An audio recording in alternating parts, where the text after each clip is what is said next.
W momencie, kiedy pisałem scenariusz tego filmu, wciąż walczymy z epidemią koronawirusa, która dotarła również do Polski. Doczekaliśmy się czasów, o jakich nikomu się nawet nie śniło. Jeśli spojrzymy na gry, tutaj plagi i epidemie nie są niczym dziwnym i choć większość gier opiera się o najprostszą epidemię zombie, pojawiło się też kilka innych ciekawych chorób, które dręczyły mieszkańców cyfrowych światów. Oto 10 najciekawszych plag, epidemii i wirusów, jakie nawiedziły growe światy. I tak, o zombie też będzie, ale mało. Resident Evil.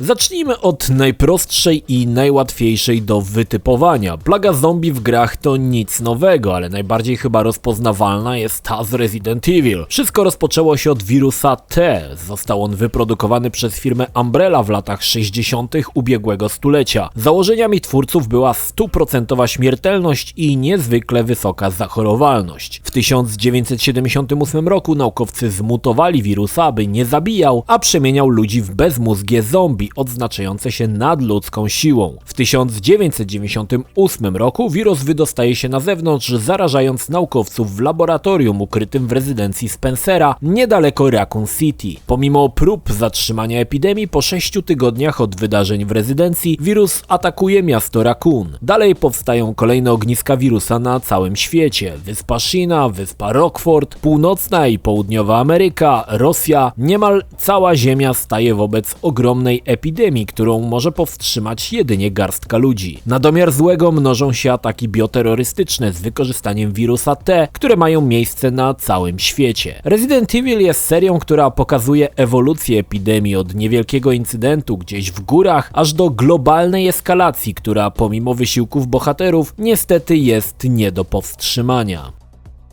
A Plague Tale: Innocence. XIV-wieczna Europa spotkała się z największą do tej pory plagą czarnej śmierci. Ta nieuleczalna na tamte czasy choroba wytrzebiła niemal 60% ludności Europy, a w skali światowej zmarło na nią 100 milionów ludzi. Zaraza przenosiła się przez szczury i pchły, które żerowały na szlakach handlowych. Zakłada się, że epidemia wybuchła w Azji, najprawdopodobniej w Chinach, co za niespodzianka, a następnie rozprzestrzeniła się błyskawicznie na całą Europę wzdłuż szlaku jedwabnego. W takich to nieciekawych czasach dzieje się A Plague Tale: Innocence, opowiadająca o rodzeństwie Amishi i jej młodszym bracie Hugo, którzy uciekają przed inkwizycją. Choroba jest tłem pokazującym zmagania rodzeństwa z przeciwnościami. W Europie w tamtych czasach również narastał fanatyzm religijny. Ludzie szukali winnych epidemii, upatrywali powodów choroby w innych, np. u trędowatych czy osób chorych na choroby skórne. Również masowe mordy, chociażby na Żydach, nie były niczym dziwnym. Z racji, że nauka nie potrafiła wyjaśnić przyczyn choroby ani znaleźć na nią lekarstwa, często wiązano ją z gniewem Bożym. Objawami czarnej śmierci było powiększenie węzłów chłonnych, wysoka gorączka i wymiotowanie krwią. Na skórze pojawiały się czarne plamy, tak zwane zgorzele. Śmierć następowała od 2 do 7 dni po zakażeniu. Europa tamtych czasów była ponurym miejscem. Nikt nie znał ani dnia, ani godziny, a choroba mogła przyjść z każdej strony i w kilka dni wybić całe miasta. Choć Plague Tale nie skupia się na epidemii, a bardziej na pladze szczurów, to jednak mocno zaznaczono obecność czarnej śmierci, jak i wspomnianego fanatyzmu religijnego. The Last of Us. Nieciekawą chorobę przedstawiło nam legendarne studio Naughty Dog w swoim hicie The Last of Us. Agresywny grzyb, który infekuje żywe istoty, zamieniając je w bezmózgie zombie, jest podobny do epidemii żywych trupów. W The Last of Us epidemia wybuchła w 2013 roku w Stanach Zjednoczonych, zabijając i infekując niemal 60% ludności. Cordyceps infekuje mózg żyjącej ofiary, a ta przechodzi wtedy 4 stadia. W pierwszej po 2 dniach od infekcji traci wyższe funkcje mózgu, wzmagając bezmyślną agresję. Przez kolejne 2 tygodnie grzyb się rozrasta, powodując utratę wzroku. Po roku wchodzi w fazę trzecią, zastępując utracony wzrok echolokacją. Wtedy też głowa osoby zarażonej jest już nie do rozpoznania, gdyż zostaje w całości pokryta fragmentami grzyba. W dość rzadkiej 4. fazie całe ciało osoby zarażonej pokrywa się grubymi warstwami pasożyta. Zabicie osoby zarażonej nie eliminuje zagrożenia, bo grzyb może może nadal się rozrastać w ciele, tworząc niewielkie bąble, które potrafią pęknąć, wyrzucając w powietrze zarodniki. Kordyceps z racji pasożytniczej natury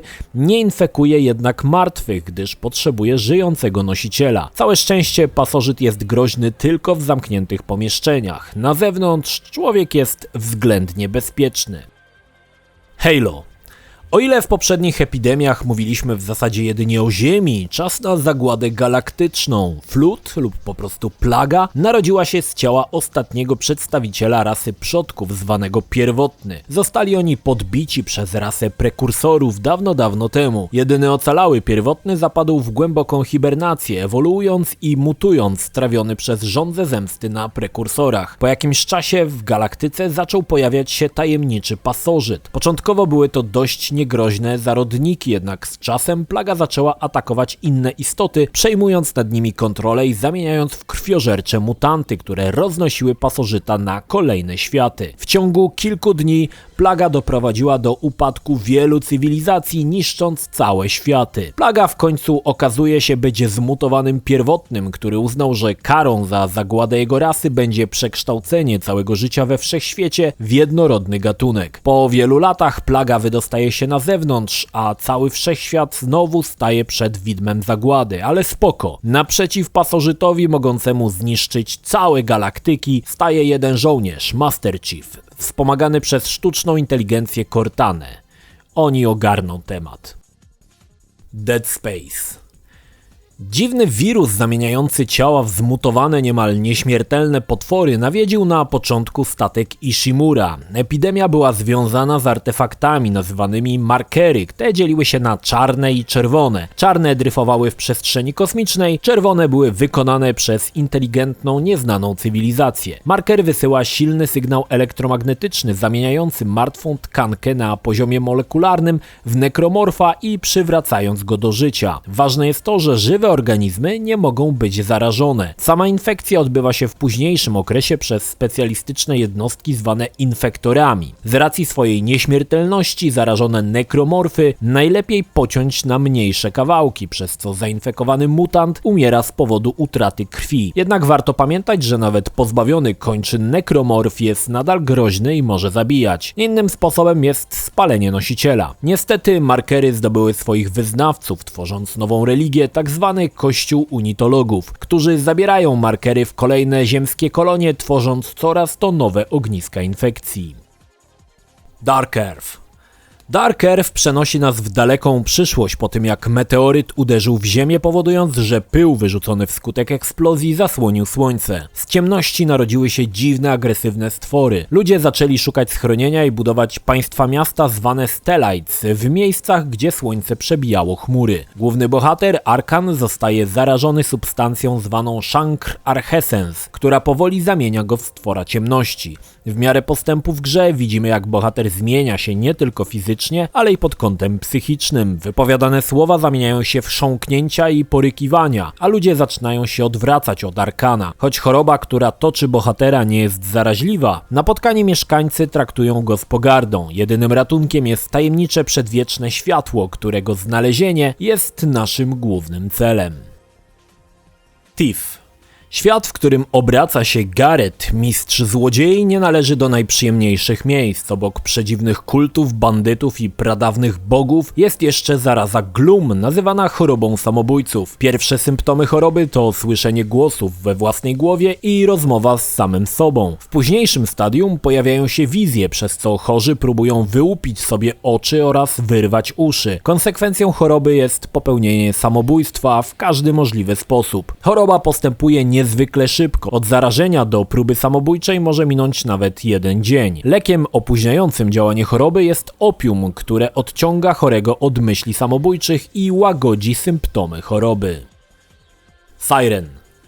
W serii Forbidden Siren możemy spotkać istoty zwane Shibito. Zachowują się jak zombie, jednak nadal mają możliwość myślenia, jak i cechy pierwotnego charakteru. Infekcja następuje poprzez wystawienie ciała na czerwoną wodę, która powoli zastępuje krew. Infekcja, choć może nastąpić poprzez wypicie, może też dostać się do krwioobiegu poprzez rany. Początkowo narażeni na kontakt z czerwoną wodą wyglądają jak ludzie, choć ich skóra zaczyna nabierać niebieskiego odcienia, a same ciało staje staje się nabrzmiałe. Z oczu zaczyna się sączyć krew, a na skórze pojawiają się krwawiące rany. Zamiana w Shibito następuje, gdy krew jest wystarczająco skażona czerwoną wodą lub gdy zarażony umrze, a czerwona woda go wskrzesi. Ważnym elementem jest tajemnicza syrena, która co 6 godzin nawołuje zarażonych, aby wykąpali się w czerwonej wodzie. Po każdej takiej kąpieli coraz bardziej ofiary tracą swoje człowieczeństwo, a fizycznie zaczynają przypominać insektopodobne istoty. Warto dodać, że w trzeciej odsłonie gry czerwona woda zamieniła się w krew, choć pełni dokładnie taką samą funkcję. Shibito odznaczają się wysoką agresją, polują na żyjących, chcąc ich zamienić w podobnych sobie. Można powalić zarażonego, jednak tylko na krótką chwilę, gdyż po jakimś czasie powraca on do życia w pełni sił.